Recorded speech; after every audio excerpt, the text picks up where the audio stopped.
የአገዛዙ ሰራዊት አማራ ክልልን በአንድ ወር ውስጥ ለቆ ለመውጣት እየተዘጋጀ መሆኑን ወታደራዊ ምንጮች ገለጹም። ይህን ተከትሎም የመጨረሻ የተባለው ዘመቻ ሊጀመር ነው ተብሏል። ተጨማሪ መረጃ ለን በዝርዝር ታደምጡታላችሁ።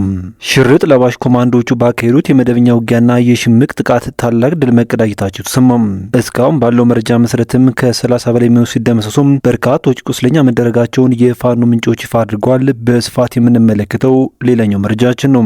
በጎጃም ቀጠናም አስቸኳይ መግለጫ ሰጥቷል። ሙሉ መረጃውን ወደ እናንተ ክቡራን ቤተሰቦች የምናደርሰው ይሆናል። ይህ ሰንሰለት ሚዲያ ነው።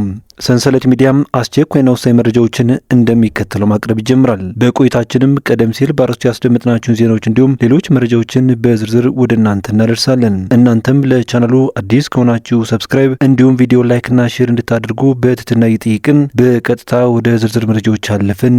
አብራችሁን ቆዩም። የብልጽግናው ሰራዊት ከታህሳስ ወር ጀምሮ አማራ ክልል ለቆ ሊወጣ መሆኑን ወታደራዊ ምንጮች ገለጹ። የብልጽግናው ሰራዊት የአማራ ፋኖን በሁለት ሳምንት ውስጥ ትጥቁን አስፈታለሁ ብሎ በጀመረው ዘመቻም በርካታ ኃይሉን እንዲሁም ቁሳዊና ሞራላዊ ኪሳራን አስተናግዶም ጦርነቱም በፋኖ የበላይነት 3 መስከረሞች አሳልፏል። ይህ የፋኖን ክድ መቋቋም የተሳነው የብልጽግና ሰራዊት አገዛዙ ወደ አንድ ማዕከል ሰበስባለሁ በሚል ከአማራ ክልል ጦሩን ለማስወጣት መመሪያ መስጠቱን ኢትዮ ፎረም ከወታደራዊ ምንጮችም መረጃ አግኝቻለሁ ሲልም ዘግቧል። ፖለቲካዊ ኩስምና ወደ ተስተካከለ ቁመና በሚል ርዕስ ከመካከለኛ ወታደራዊ አመራሮች ጋር የተደረገ ውይይት አብይ አድርገው የሚያብራሩት የውስጥ ምንጭ የሆኑት አዛዡም የመከላከያ ሰራዊቱን ከአማራ ክልል እንዲሁም ከኦሮሚያ ክልል ለቆ እንዲወጣም ታዘናል ሲሉም ገልጿል። በዚህም የብልጽግና ዘብ የመከላከያ ሰራዊት እስከ ህዳር 30 የመጨረሻ የተባለ ዘመቻ እንደሚያደርግ የገለጹ ሲሆን ይሁን እንጂ በአማራ ክልል ጦርነቱ ከተቀሰቀሰ ጀምሮ በየጊዜያቱ የመጨረሻ ዘመቻ እያለ ወደ አማራ ክልል በገፍ የሚገባው የመከላከያ ሰራዊትና የክልል ልዩ ኃይል በፋኖ ጥቃት ሲደመሰስ ሲማረክ አሊያም ከጦር ካምፖቻቸው ጠፍተው ሲበተኑ እንጂ አንድም ውጤት ሲያመጡ አልታዩም። የመጨረሻ የሚለው ዘመቻ የማያልቅበት የብልጽግናው መንግስት እስከ ህዳር 30 የፋኖ አመራሮችን ታርጌት ያደረገ ዘመቻ ለማካሄድ ከፍተኛ ኃይል ወደ ክልሉ በተለያየ አቅጣጫ እያስገባ እንደሚገኝም ተረጋግጧል።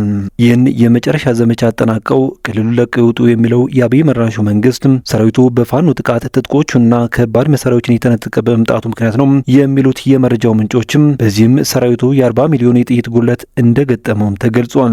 በቅርቡም በጀነራል አለምሸት ደግፌ በተመራም በተደረገ ምርመራ ሰራዊቱ የመዋጋት ስነልቦናው ላሽቋል የሚል ድምዳሜ ላይ መድረሱን በመግለጽ ይህን ሰራዊቱ ወደ ማዕከል መሰብሰብና ወታደራዊ ስልጠናዎችን በመስጠት ሰራዊቱን እንደ አዲስ ለማስታጠቅ መታቀዱን ይሰማው። በሌላ በኩል ሽርጥ ለባሽ ኮማንዶዎቹ ባካሄዱት የመደበኛ ውጊያና የሽምቅ ጥቃት ታላቅ ድል መቀዳጀታቸው ተሰማም።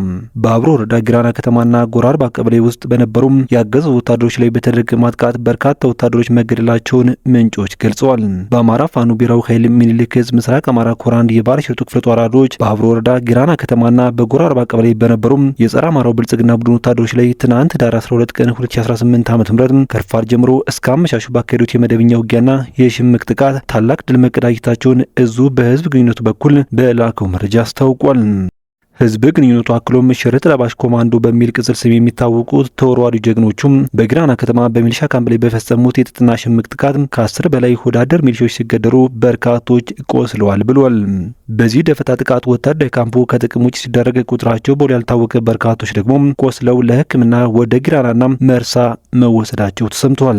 ጊራና ላይ በተፈጸመው ደፈጣ ጥቃት ሙትና ቁስለኛ ከመሆኑ የተረፉት ወደ ጎራርባ በመሸሽ ላይ እንዳሉም ድጋሚ የእሳት ውረጅብኝ ወርዶባቸዋል የተባለ ሲሆን የፋኖ አባላቱ ከደፈጣ ጥቃቱ በኋላ እግር በእግር በመከታተል ከጊራና ወደ ጎራርባ እየተንቀሳቀሱ በነበሩ ያገዙ ወታደሮችን 360 ዲግሪ በመክበብ እስከ አመሻሽ ድረስ በአፈሙዝ አለንጋ ሲገርፏቸው ማምሸታቸውን የሚሰማው በየሄደበትና በየደርስበት በጅምላ መገደልና መማረክ ዕጣ ፈንታ የሆነው የብልጽግናው ቡድን አገልጋይ ወታደር በትናንትናው ዕለትም በጊራና ቀጠና የሞት ጽዋን ሲጎነጭ መዋሉም ተረጋግጧል።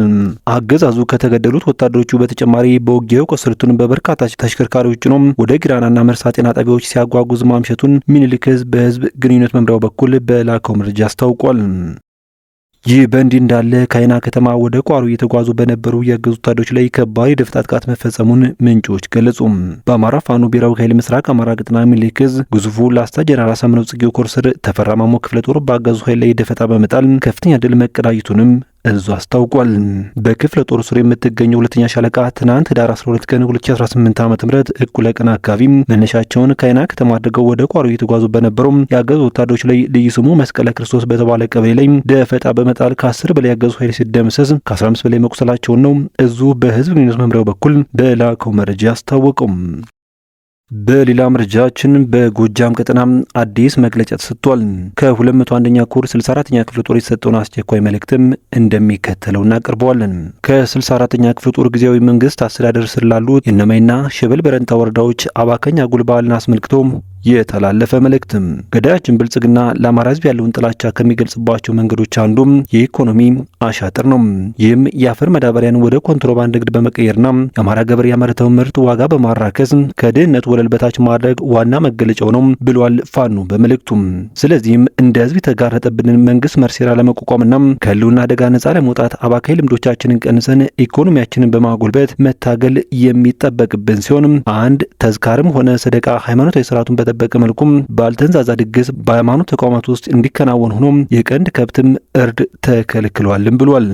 ሁለተኛ ጋብቻን በተመለከተ ደግሞ የቃል ኪዳን ውል በመጠነኛ ድግስ የተፈቀደ ሆኖ የቀንድ ከብት እርድ ክልክል መሆኑን እያሳወቅን ተጋቢዎቹ በማይበላ ጌጥ 1 ግራም ወርቅን በ40 ሺህ ብር እንዳይገዙም በጊዜውነት የተከለከለ ሲሆን ከፍተኛው የቃል ኪዳን ቀለበት የብር እንዲሆን እያሳሰብን እነዚህን ተላልፎ የሚገኝ ማንኛውም ግለሰብ የተከለከሉት ነገሮች የሚወረሱና 50 ሺህ ብር ቅጣት ከስራት ጋር ተፈጻሚ የሚደረግ መሆኑን በጥብቅ እናሳስባለን ሲል የቴዎድሮስ እዝ 201ኛ ኮር 64ኛ ክፍለ ጦር ጊዜያዊ መንግስት አስተዳደር አስታውቋል።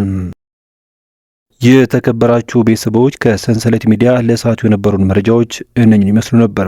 በቀጣይ በሌሎች ዜናዎች እንዲሁም ጥቆማዎች እስከምንገናኝ በያላችሁበት የዓለም ጫፍ በሰላም ቆዩኝ።